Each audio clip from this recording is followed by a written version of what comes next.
قد يسرنا القرآن للذكر فهل من مدكر الحمد للہ رب العالمین والصلاة والسلام علی سید الانبیاء والمرسلین اما بعد فاعوذ باللہ من الشیطان الرجیم بسم اللہ الرحمن الرحیم۔ قابل احترام 29ویں پارے میں ہم سورۃ القلم پڑھ رہے ہیں اور یہ مکی سورہ مبارکہ ہے، اس کی 52 آیات ہیں اور یہ 2 رکوعات پر مشتمل ہے۔ اس کے موضوعات مکی ہیں اور ہم اس کی 33 آیات مبارکہ تقریباً پڑھ چکے ہیں۔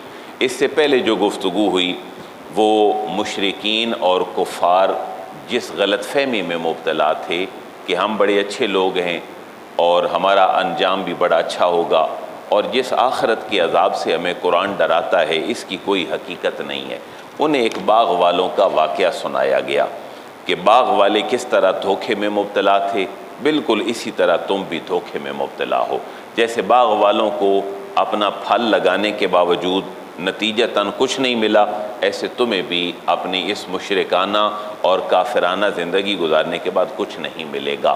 آج آیت نمبر 34 سے لے کر اگر ہم آیت نمبر 52 تک سارا پڑھ پائے ایک رکوع، تو پھر اس کا خلاصہ یہ ہے کہ اللہ تبارک و تعالیٰ قیامت کے دن متقین کو اعلیٰ مقام عطا فرمائے گا، اور جو مشرکین کا یہ غلط ایک سوچ ہے کہ یہ اچھا اور برا دونوں رویہ اور انجام قیامت کو کیسے ملے گا، تو دونوں برابر نہیں ہو سکتے۔ جیسے دنیا میں اچھا اور برا کرنے والا محنتی اور جو خیانت کرنے والا ہے یہ، تو اللہ تعالیٰ فرما رہے قیامت والے دن نیک اور جو بدکار ہیں یہ میرے نزدیک بھی برابر نہیں ہو سکتے۔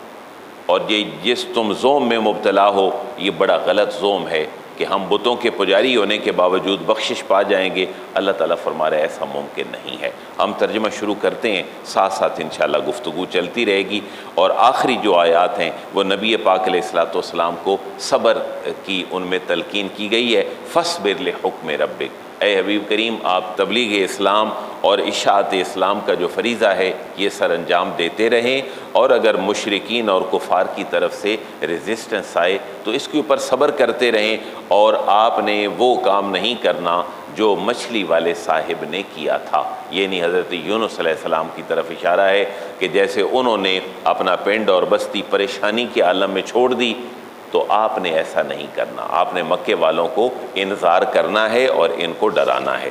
اعوذ باللہ من الشیطان الرجیم بسم اللہ الرحمن الرحیم۔ ان للمتقین عند ربہم جنات النعیم، ان للمتقین بے شک جو پرہیزگار لوگ ہیں ان کے لیے ہے عند ربہم ان کے رب کے پاس جنات النعیم، نعمتوں والی جو جنتیں ہیں وہ اللہ کے حضور متقین کے لیے ہیں۔ پھر سوال پیدا ہوا متقین کو یہ سارا پروٹوکول کیوں ملے گا؟ اگلی آیات میں ان کا جواب دیا گیا، فرمایا افنجعل المسلمین کالمجرمین۔ ایک تو بڑی بنیادی سی دانش مندی کا تقاضا یہ ہے کہ ایک آقا کے 2 غلام بھی برابر نہیں ہو سکتے۔ ہم نے یہ بات سورہ نحل کے اندر پڑھی تھی اور بڑی کمال اور مزے کی مثال ہے کہ اللہ تعالیٰ فرما رہا ہے ایک آقا کے اگر 2 غلام ہو، ایک نکھٹو ہو اور ایک محنتی ہو، تو ایک آقا کے نزدیک وہ دونوں بھی برابر نہیں ہو سکتے۔ تو ایک اللہ تبارک و تعالیٰ کے نزدیک ایک مومن اور ایک کافر برابر کیسے ہو سکتے؟ افنجعل المسلمین ارشاد الہی ہے، آ کا معنی کیا، فا کا معنی پس، نجعلو ہم بنا دیں گے، المسلمین مسلمانوں کو، کالمجرمین مجرموں کی طرح، ہم مسلمانوں کا جو انجام ہے وہ مجرموں کی طرح کریں گے، ایسا نہیں ہو سکتا۔ ہم متقین کو بڑے اچھے انجام سے دوچار کریں گے، اور جو مشرکین اور کفار ہیں ان کو ہم بڑا برا انجام جو ہے اس سے دوچار فرمائیں گے۔ مالکم کیف تحکمون، آپ جیسے کوئی ہم بات کرتے ہیں نا، بات بندے کو سمجھائیں اور سمجھ نہ آ رہی ہو، بندہ کہتا ہے یار عقل کو ہاتھ مار، کیسی باتیں کر رہے ہو، یہی انداز قرآن اپنا رہا ہے۔ مالکم کیا ہو گیا ہے تمہیں، کیف تحکمون تم کیسی باتیں کرتے ہو، کیسے فیصلے کرتے ہو کہ اللہ تعالیٰ کا اقرار کرنے والا اور اللہ تعالیٰ کا انکار کرنے والا یہ برابر کیسے ہو سکتے ہیں؟ ام لکم کتاب فیہ تدرسون، پہلی بات تو یہ ہے کہ تمہیں کیا ہو گیا، کیسی باتیں کرتے ہو۔ پھر انہیں کہا جا رہا ہے تمہارے پاس یہ کوئی لکھی ہوئی کتاب ہے جس کے اندر یہ باتیں لکھی ہیں کہ مشرکین و کفار بھی اچھے انجام کے ساتھ دوچار ہوں گے۔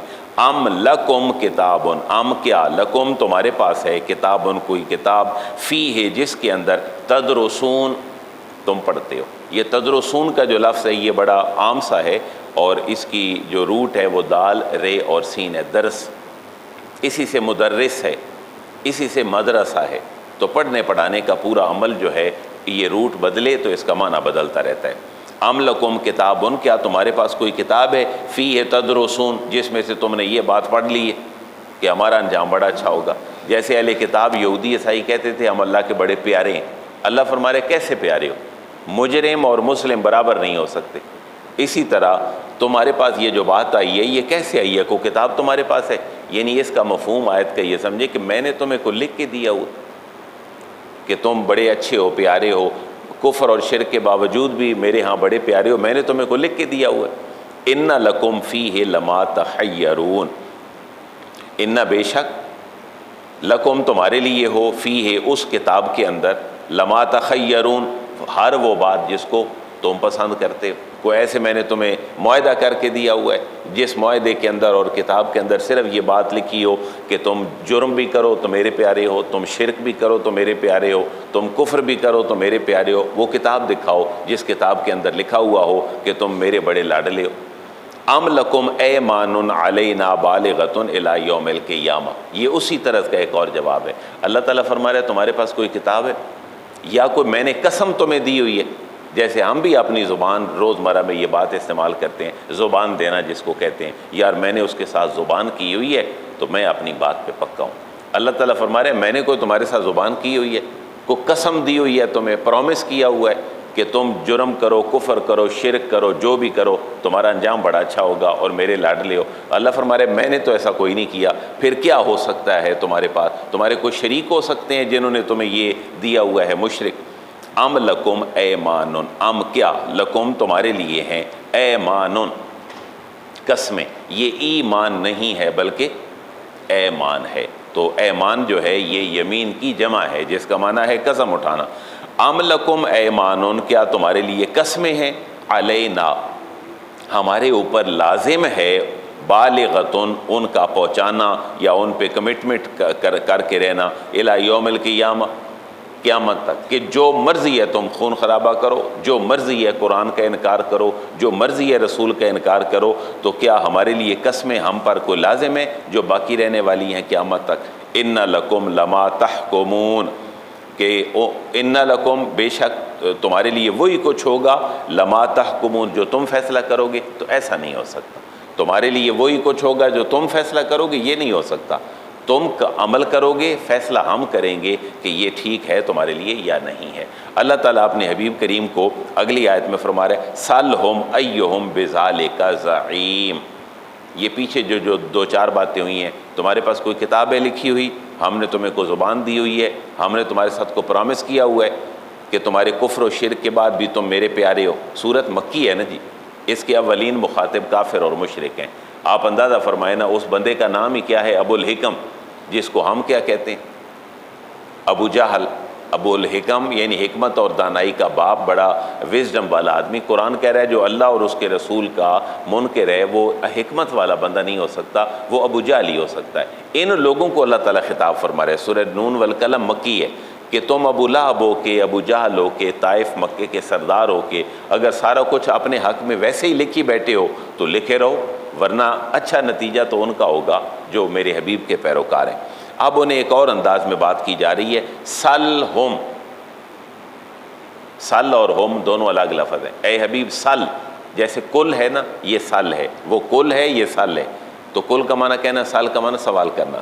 سل ہم، اے میرے حبیب ان سے ذرا پوچھئے، ان سے سوال کیجئے، یہ جو تم بے تکی سی باتیں کر رہے ہو کہ ہمارا کفر و شرک جو ہے یہ ٹھیک ہے، ہم بڑے اعلیٰ لوگ ہیں، ایہم بذالک زعیم، ایہم ان میں سے کون ہے، بذالک جو اس غلط سوچ کے اوپر ہو، زعیم ضامن، تمہاری اس بات کے ٹھیک ہونے کا ضامن کون ہے، تمہاری اس بات کے صحیح ہونے کی گارنٹی اٹھانے والا کون ہے؟ ورنہ تم توحید مانو، میرے حبیب کی رسالت مانو، آخرت کی بات مانو، اگر نہیں ہے تو تمہارا پھر ضامن کون ہے جن باتوں کو تم ٹھیک کہتے ہو؟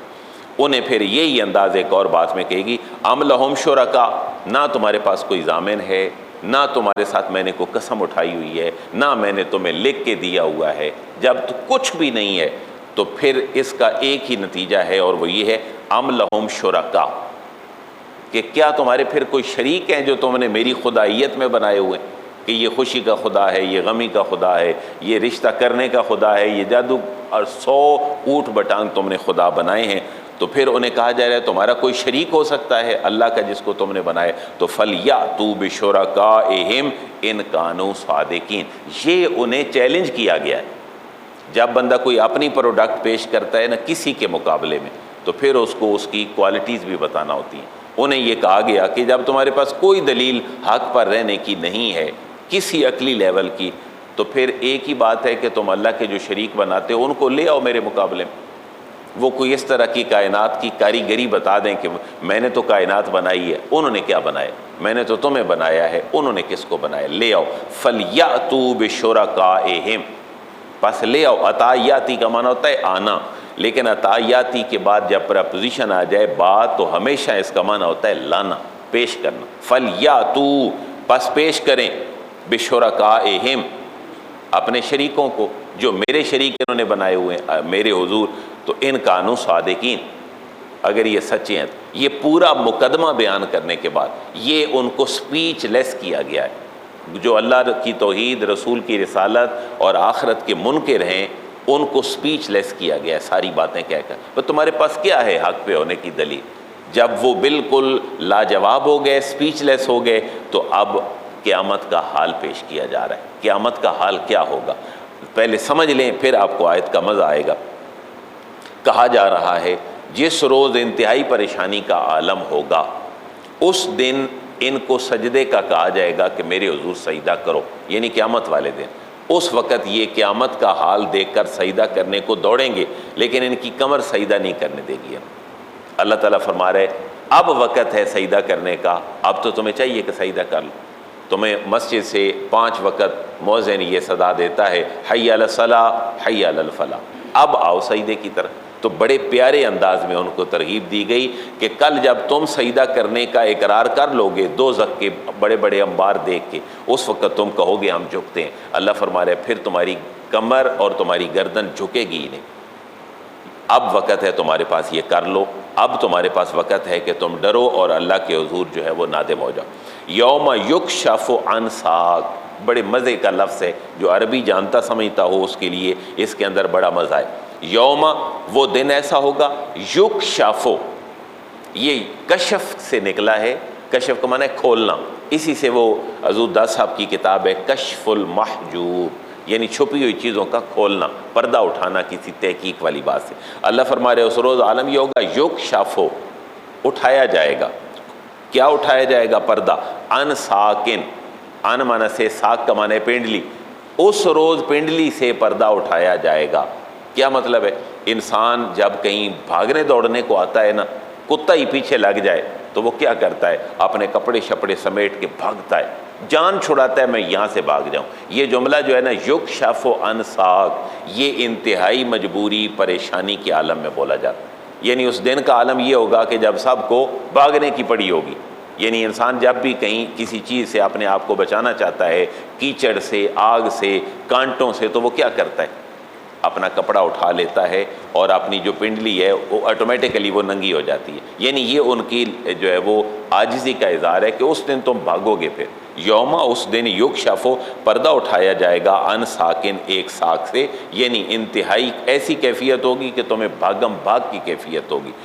وَيُدْعَوْنَ إِلَى السُّجُودِ، واو کا معنی اور یدعون، ان بے وقوفوں کو بلایا جائے گا، دعوت دی جائے گی، الی السجود، سجدہ کرنے کی، لیکن فلا یستطیعون، یہ استطاعت ہی نہیں رکھیں گے، یہ طاقت ہی نہیں رکھیں گے۔ کیوں؟ کہ دل دماغ مان رہا ہوگا اب اللہ کے حضور نہ ایک چھوٹی سی گنجائش مل جائے کہ ہماری وہ جو ندامتیں تھیں، پریشانیاں، شرک اور کفر تھا، وہ معاف ہو جائے، ہم تو حاضر ہیں، ہم تو اللہ کے حضور ساری جھکانے کے لیے تیار ہیں، لیکن فلا یستطیعون، اب یہ طاقت نہیں رکھیں گے، چاہ رہے ہوں گے لیکن کمر ہی نہیں جھکے گی سجدے میں، چاہ رہے ہوں گے گردن ہی نہیں جھکے گی سجدے میں۔ اس لیے ہم خوش نصیب ہیں کہ اس دنیا میں ہمیں اللہ نے یہ آیات پڑھنے کی توفیق دی ہے کہ ہم اس لاجوابی سے بچ جائیں۔ آج بلاوا جب آتا ہے تو انسان کو چاہیے کہ وہ اپنا سر جھکائے اور اللہ کے حضور پیش ہو، کل اس کی طاقت نہیں ہوگی۔ اس دن عالم کیا ہوگا؟ خاشعتن ابصارہم، خاشعتن جھکی ہوئی ہوں گی، ندامت سے جھکی ہوئی ہوں گی، ابصارہم ان کی نگاہیں ندامت سے جھکی ہوں گی۔ بالکل ایسے ہی جیسے بچہ پورا سال نہ پڑھے اور ایگزامینیشن روم میں جائے تو کچھ نہ آئے تو کیا ہوگا؟ آنکھیں جھکی ہوں گی۔ ترحقہم ذلہ، ترحقہم ذلہ، ان کے اوپر جو ذلت ہے وہ چھا رہی ہوگی۔ ظاہر ہے نادم ہوں گے، پریشان ہوں گے، ذلیل و خوار ہو رہے ہوں گے۔ جیسے بچہ نہ پڑھے تو ذلیل و خوار ہونا ہے جب رزلٹ آنا ہے، ایسے ان کی نگاہیں ذلیل و خوار ہو رہی ہوں گی، ان پر ذلت چھا رہی ہوگی۔ وَقَدْ كَانُوا يُدْعَوْنَ إِلَى السُّجُودِ وَهُمْ سَالِمُونَ، یہ وہی بات ایک پیارے انداز میں دہرائی گئی۔ وَقَدْ، حالانکہ، كَانُوا يُدْعَوْنَ، انہیں اس دنیا میں بلایا جاتا تھا۔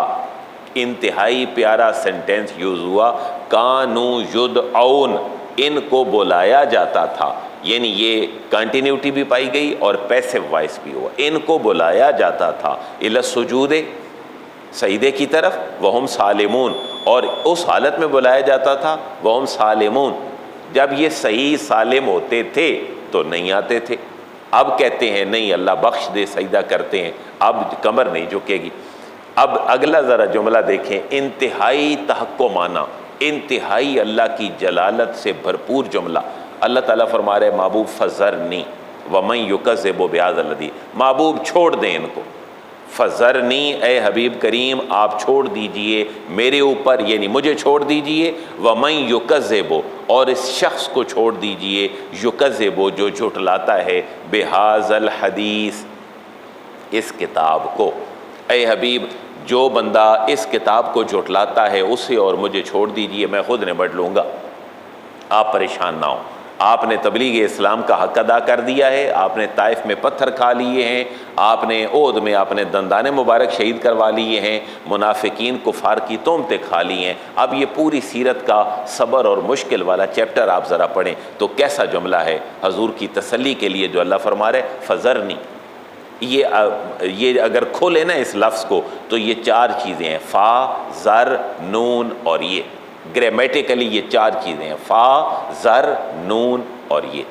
فذرنی، اے حبیب کریم مجھے چھوڑ دیجئے، ومن یکذب، اور جو جھٹلاتا ہے، بہذا الحدیث، اس کتاب کو۔ یہاں قرآن کو کیا کہا گیا؟ حدیث کہا گیا۔ یہ لٹرل میننگ میں ہے، یہ وہ حدیث نہیں ہے جو حدیث ہمارے ہاں معروف ہے کہ نبی پاک علیہ الصلوۃ والسلام کی حدیث، تو وہ اپنے لغوی معنی میں ہے بات، یہ بات ہے اللہ کی جس کو یہاں پر حدیث کہا گیا۔ اے حبیب آپ چھوڑ دیجئے مجھے اور اسے جو اس کتاب کو جھٹلاتا ہے۔ یعنی اس دھمکی کا اگلا انداز، سنستدرجہم من حیث لا یعلمون، سنستدرجہم، سین کا معنی عن قریب، اور نستدرجہم، ہم بتدریج ان کو لے جائیں گے، ہم گریجولی ان کو لے جائیں گے، من حیث، اس طرف لے جائیں گے کہ من حیث لا یعلمون، جنہیں اس کا علم بھی نہیں ہوگا۔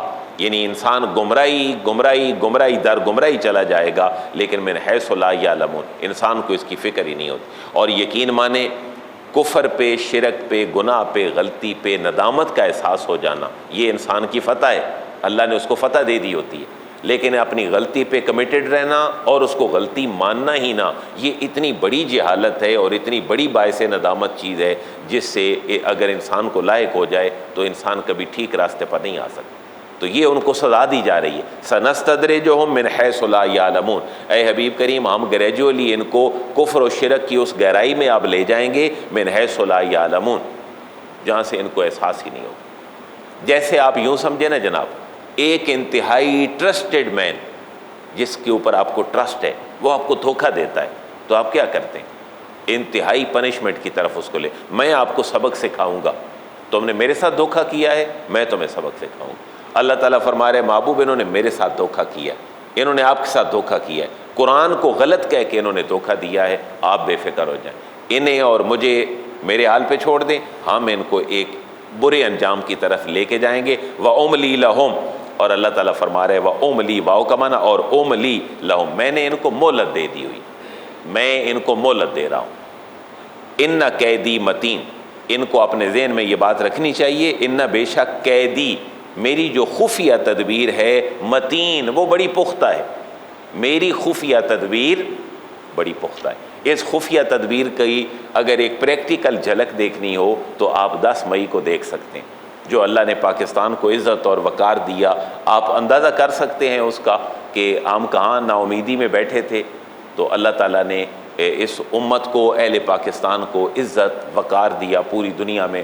امریکہ کی ٹیکنالوجی جناب شکست کھا گئی، اسرائیل کی ٹیکنالوجی، فرانس کی ٹیکنالوجی، یہ میں سمجھتا ہوں ان قیدی متین، اللہ تعالیٰ فرما رہے میری جو خفیہ تدبیر ہے متین، وہ بڑی پختہ ہے، وہ انتہائی پختہ ہے۔ ایک چھوٹی سی پریکٹیکل جھلک ہے، باقی اللہ تعالیٰ کی کتنی تدبیریں ہیں آپ اندازہ کر سکتے ہیں۔ ام تسألہم سے ہم انشاءاللہ زندگی رہی تو کل پڑھیں گے۔ یہاں انہی مشرکین سے سوال کیا گیا ہے کہ محبوب ان سے ذرا سوال کریں کہ میں تو تم سے تبلیغ اسلام پر 1 روپیہ بھی نہیں مانگتا، یعنی یہ حضور کے سٹیٹس کو آگے بڑھایا گیا۔ محبوب ان کو تو چھوڑ دیں، لیکن ان کو اتنی بات کر دیں کہ میں یعنی میرا حبیب تمہیں دن رات محنت سے اللہ کی طرف بلاتا ہے، کیا لینا ہے میں نے تمہیں؟ کو مزدوری دینی ہے تم نے مجھے؟